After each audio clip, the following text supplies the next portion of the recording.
The Essentials of Prayer by E.M. Bounds, Chapter 5. Prayer and Trouble. Trouble and prayer are closely related to each other. Prayer is of great value to trouble. Trouble often drives men to God in prayer, while prayer is but the voice of men in trouble. There is great value in prayer in the time of trouble. Prayer often delivers out of trouble, and still oftener gives strength to bear trouble, ministers comfort in trouble, and begets patience in the midst of trouble. Wise is he in the day of trouble who knows his true source of strength and who fails not to pray. Trouble belongs to the present state of man on earth. Man that is born of a woman is a few days and full of trouble. Trouble is common to man. There is no exception in any age or clime or station. Rich and poor alike, the learned and the ignorant, one and all are partakers of the sad and painful inheritance of the fall of man. There hath no temptation taken you, but such as is common to man. The day of trouble dawns on each one at some time in his life. The evil days come and the years draw nigh, when the heart feels its heavy pressure. That is an entirely false view of life and shows supreme ignorance, that expects nothing but sunshine and looks only for ease, pleasure, and flowers. It is this case who are so sadly disappointed and surprised when trouble breaks into their lives. These are the ones who know not God, who know nothing of his disciplinary dealings with his people, and who are prayerless. What an infinite variety there is in the troubles of life. How diversified the experiences of men in the school of trouble. No two people have the same troubles under like environments. God deals with no two of his children in the same way. As God varies his treatment of his children, so trouble is varied. God does not repeat himself. He does not run in a rut. He has not one pattern for every child. Each trouble is proportioned to each child. Each one is dealt with according to his own peculiar case. Trouble is God's servant, doing his will unless he is defeated in the execution of that will. Trouble is under the control of Almighty God and is one of the most efficient agents in fulfilling his purposes and in perfecting his saints.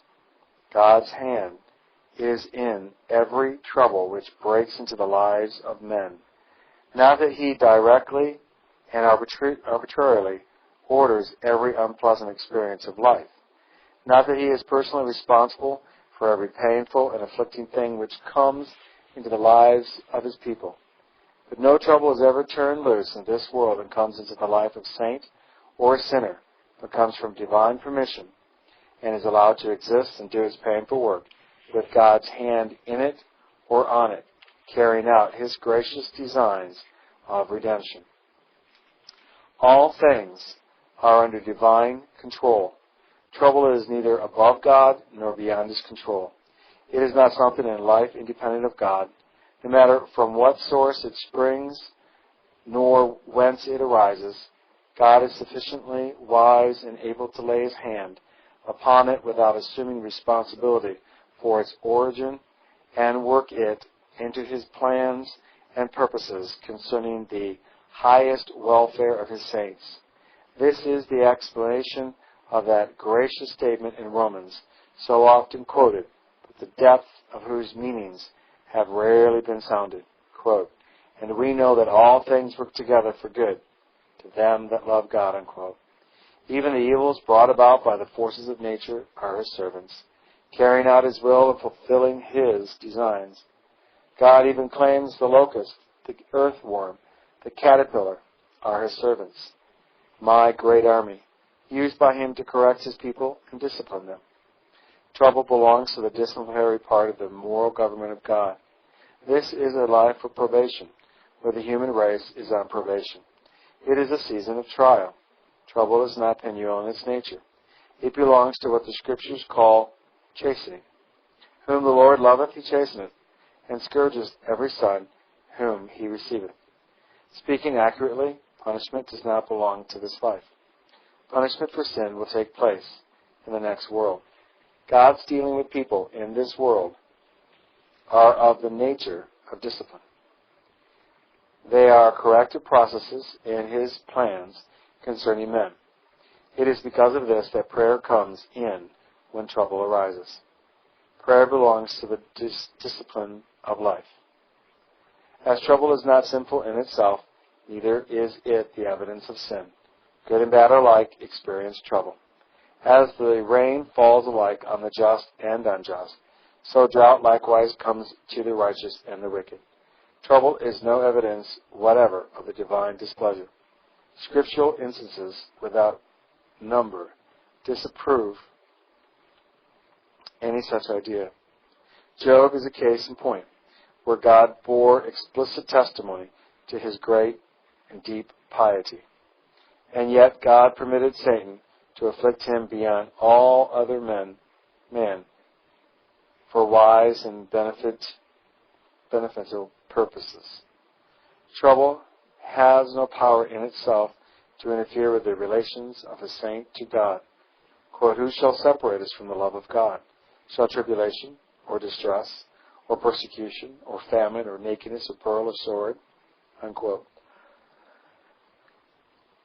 3 words, practically the same, in the process of divine discipline are found: temptation, trial, and trouble. And that there is a difference between them. Temptation is really a solicitation to evil arising from the devil or born in the carnal nature of man. Trial is testing. It is that which proves us, tests us, and makes us stronger and better when we submit to the trial and work together with God in it. Quote, my brethren, count it all joy when you fall into temptation, knowing this, the trying of faith worketh patience. Peter speaks along the same line. Quote, wherein ye greatly rejoice, now for a season, if need be, ye are in heaviness through manifold temptations, that the trial of your faith be of much more patience than that of gold that perisheth, though it be tried with fire, might be found unto praise and honor and glory at the appearing of Jesus Christ. The third word is trouble itself, which covers all the painful, sorrowing, and grievous events of life. And yet temptations and trials might really become troubles, so that all evil days in life might well be classed under the head of the, quote, time of trouble, unquote. And such days of trouble are the lot of all men. Enough to know that trouble, no matter from what source it comes, becomes in God's hand His own agent to accomplish His gracious work concerning those who submit patiently to Him, who recognize Him in prayer, and who work together with God. Let us settle down at once to the idea that trouble arises not by chance, and neither occurs by what men call accident. Quote, although affliction cometh not forth of the dust, neither doth trouble spring out of the ground, yet man is born unto trouble as the sparks fly upward, unquote. Trouble naturally belongs to God's moral government and is one of His invaluable agents in governing the world. When we realize this, we can the better understand much that is recorded in the Scripture and can have a clear conception of God's dealing with His ancient Israel. In God's dealing with them, we find that it is called a history of divine providence. And providence always embraces trouble. No one can understand the story of Joseph and his old father Jacob unless he takes into the account trouble and its varied offices. God takes account of trouble when He urges His prophet Isaiah on this wise. Comfort ye, my people, saith your God. Speak ye comfortably to Jerusalem, and cry unto her that her warfare is accomplished, that her iniquity is pardoned. There is a distinct note of comfort in the gospel for the praying saints of the Lord, and He is a wise scribe in divine things, who knows how to minister this comfort to the broken-hearted and sad ones of earth. Jesus Himself said to His sad disciples, I will not leave you comfortless. All the foregoing has been said that we may rightly appreciate the relationship of prayer and trouble. In the time of trouble, where does prayer come in? The psalmists tell us, "Call upon me in the day of trouble. I will deliver thee, and thou shalt glorify me." Prayer is the most appropriate thing for a soul to do in the time of trouble.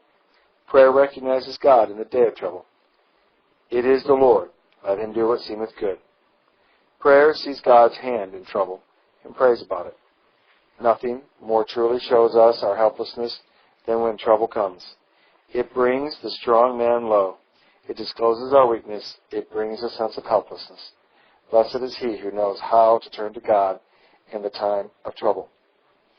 If trouble is of the Lord, then the most natural thing to do is to carry the trouble to the Lord and seek grace and patience and submission.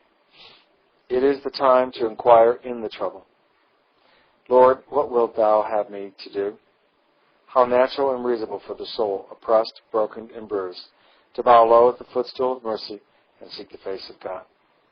How could a soul in trouble more likely find a solace than in the closet? Alas, trouble does not always drive men to God in prayer. Sad is the case of him who, when trouble bends our spirit down and grieves his heart, yet knows not whence the trouble comes, nor knows how to pray about it. Blessed is the man who is driven by trouble to his knees in prayer. Trials must and will befall, but with humble faith to see love inscribed upon them all. This is happiness to me. Trials make the promise sweet. Trials give new life to prayer. Bring me to my Savior's feet. Lay me low and keep me there. Prayer in the time of trouble brings comfort, help, hope, and blessing, which, while not removing the trouble, enables the saint the better to bear it and to submit to the will of God. Prayer opens the eyes to see God's hand in trouble.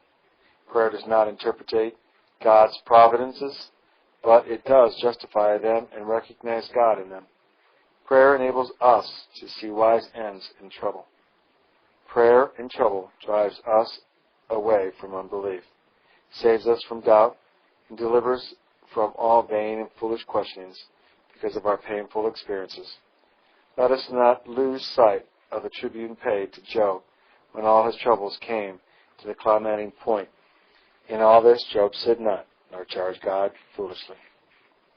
Alas for vain, ignorant men, without faith in God, and knowing nothing of God's disciplinary processes in dealing with men, who charge God foolishly when troubles come, and who are tempted to curse God.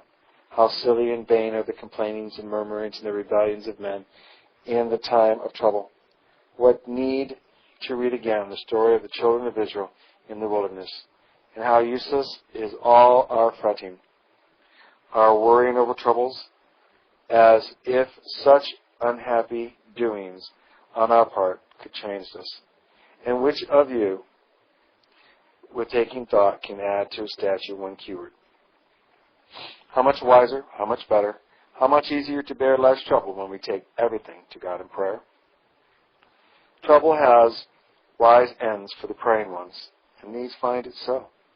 Happy is he who, like the psalmist, finds that his troubles have been blessings in disguise.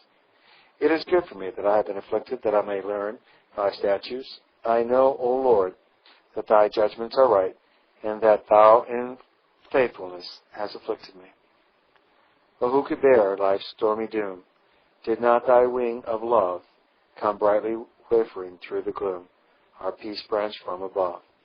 Then soul touched by thee glows bright with more than rapture's ray, as darkness shows us worlds of light we never saw by day. Of course, it may be concealed that some troubles are really imaginary. Of course, it may be conceded that some troubles are really imaginary. They have no existence other than in the mind. Some are anticipated troubles which never arrive at our door. Others are past troubles, and there is much folly in worrying over them. Present troubles are the ones requiring attention and demanding prayer. Quote, significant unto the day is the evil thereof, unquote. Some troubles are self-originated. We are their authors. Some of these originate involuntarily with us. Some arise from our Some come from our carelessness. All this can be readily admitted without breaking the force of the statement that they are the subject of prayer and should drive us to prayer. What father casts off his child who cries to him when the little one, from its own carelessness, has stumbled and fallen and hurt itself? Does not the cry of the child attract the ears of the father, even though the child be to blame for the accident? Whatsoever things ye desire, take in every event of life, even though we are responsible for some events. Some troubles are human in origin. They arise from second causes. They originate with others, and we are the sufferers. This is a world where often innocents suffer the consequences of the acts of others. This is a part of life's incidents. Who has not at some time suffered at the hands of others? But even these are allowed to come in the order of God's providences, are permitted to break into our lives for beneficiary ends, and may be prayed over. Why should we not carry our hurts, our wrongs, or privation caused by the acts of others to God in prayer? Are such things outside of the realm of prayer?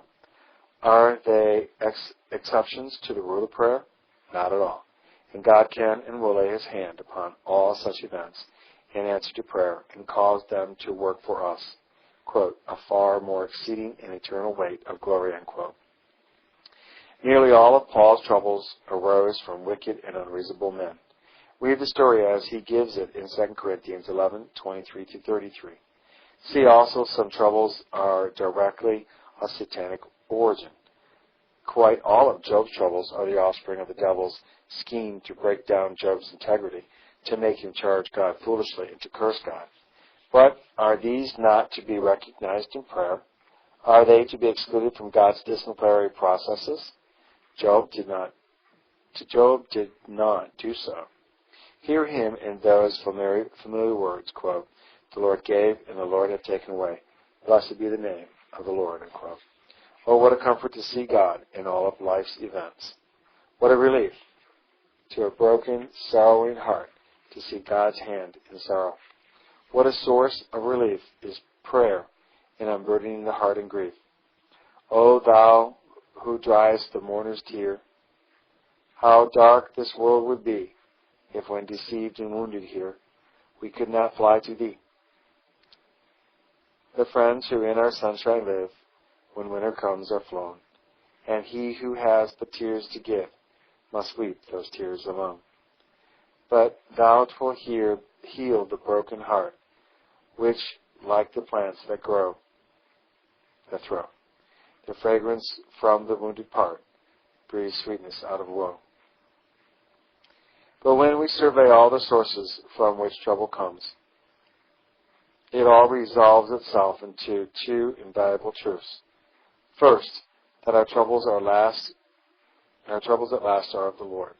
They come from His consent. He is in all of them and is interested in us when they press and bruise us.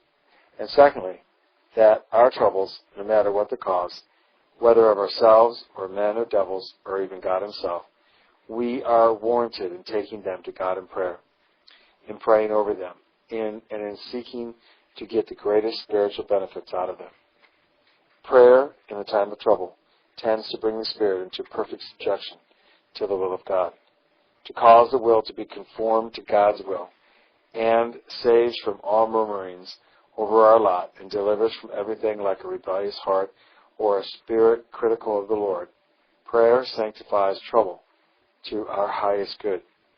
Prayer so prepares the heart that it softens under the disciplining hand of God. Prayer places us where God can bring to us the greatest good, spiritual and eternal. Prayer allows God to freely work with us and in us in the day of trouble. Prayer removes everything in the way of trouble, brings to us the sweetest, the highest, and greatest good. Prayer permits God's servants trouble to accomplish its mission in us, with us, and for us. The end of trouble is always good in the mind of God. If trouble fails in its mission, it is either because of prayerlessness or unbelief, or both. Being in harmony with God in the dispersed dispensation of His providence always makes trouble a blessing.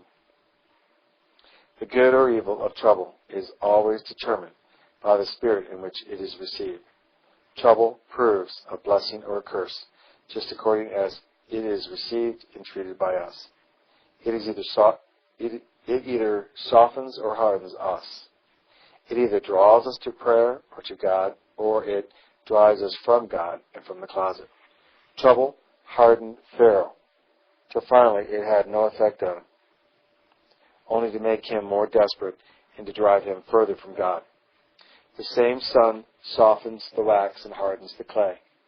The same sun melts the ice and drives out the moisture from the earth.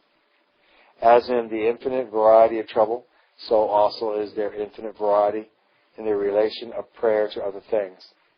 How many are the things which are the subject of prayer? It has to do with everything which concerns us, with everything with whom we have to do, and has to do with all times. But especially does prayer have to do with trouble. Quote, this poor man cried, and the Lord heard him and saved him out of all his troubles, unquote. Oh, the blessedness, the help, the comfort of prayer in the day of trouble, and how marvelous the promises of God to us in time of trouble. Because he hath set his love upon me, therefore will I deliver him. I will set him on high, because he hath known my name. He shall call upon me, and I will answer him. I will be with him in trouble. I will deliver him and honor him.